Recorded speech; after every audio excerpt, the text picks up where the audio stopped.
right here. I have the Mixing Engineer's Handbook, the 3rd edition. On that shelf over there, I also have the Mastering Engineer's Handbook. Great book. Anyway, I have something else to show you. This is a diagram on how to skin a rabbit, which is information you might need in the coming economic collapse. But you're on your own. This right here is the Mixing Engineer's Handbook, the 5th edition by Osinski. Now, I've noticed that from the 3rd edition to the 5th edition, I have no idea what happened to the 4th edition. I don't own that one. I can't speak to it.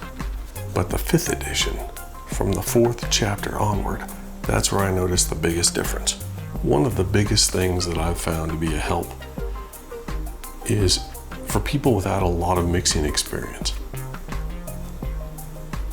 Learning how to set the right levels of your various instruments, the percussion versus the rhythm versus the bass versus the lead. You got to get all those relative levels just right. You can start off, you can get in the ballpark if you know how to set those levels by using your meters correctly. Oh yeah, he goes over it right here. What page? Well, he starts talking about it on page 80. Then by page 83, oh, he's got a sweet chart right there. I'm not getting paid to do this video. I'm just telling you what's helped me. So learning how to set your levels right, that's a huge idea. It's a huge technique to master. Now, page 89, he talks about using reference mixes, and he references using one of my favorite plugins from Plugin Alliance. Adapter Audio, that's ADPTR, Adapter Audio. Their metric AB reference plugin right there. Oh yeah, it's nice. Get it. Pay attention to my plugin watch videos. If you don't have that plugin, when it comes on sale, get it. Now, if you're really desperate and you want to pay full price for it, that's on you. In this crazy economy, what are you thinking? Why would you do that? You need to spend your fiat currency on things that have solid, tangible value, not a bunch of ones and zeros in the shape of a plugin on your PC or your Mac. You little Apple fanboy. You little fruit booting fanboy. I know Macs are based off the Unix operating system and are inherently more stable than Windows. Everything's more stable than Windows. Bill Gates sucks. He's a farmland buying evil pervert. You can take that to the bank. Get real money for it, not currency. You know what's kind of interesting? I heard from an interview, it may actually be in one of the interviews that Osinski has in the back of this book, where he interviews a series of top mix engineers.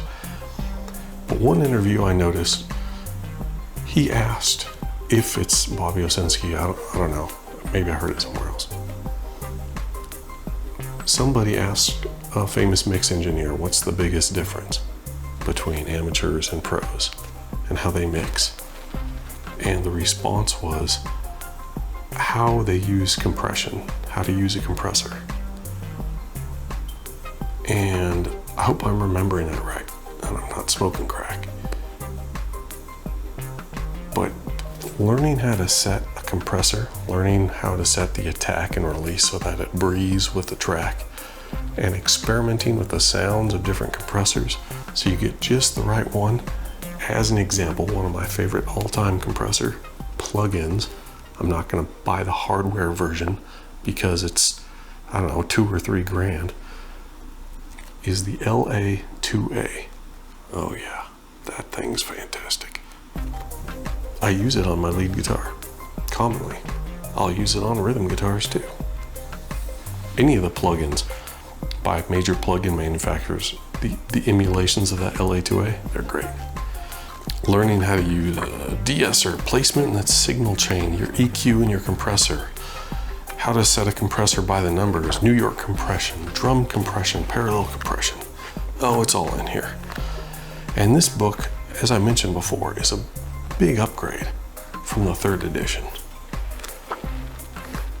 Have you ever wondered about LUFS, L-U-F-S, and the different standards for different streaming services. Not many people are producing things for hardware media anymore, like CDs. You could argue that some people are producing vinyl, they're pressing vinyl now more. Yeah, they are more, but still, it's not the primary means of music consumption. Streaming services are. So it helps to know if you're getting into mixing, and especially into your own mastering, how to present your audio with the highest amount of fidelity so it'll sound good on those services. Well, guess what? This book talks about it. You can learn all about it. Another interesting thing is, you may not have known this, when you're setting up your mixing session, typically you'll have your master fader over on the far right. You have all your little individual faders on the left, master fader on far right, and then beyond that you'll have your auxes, your faders that include things like delay and reverb. One of the things that I thought was amazing that I learned from Osinski is you often want to put an EQ, an equalizer, before your reverb. Yeah, you want to shape that reverb so it doesn't get in the way of other things in your mix. Yeah, well, you can learn about that, learn how to do it. By utilizing this book and other books, maybe you can make a sweet piece of music and get more streams and really haul in the fiat currency bucks from Spotify.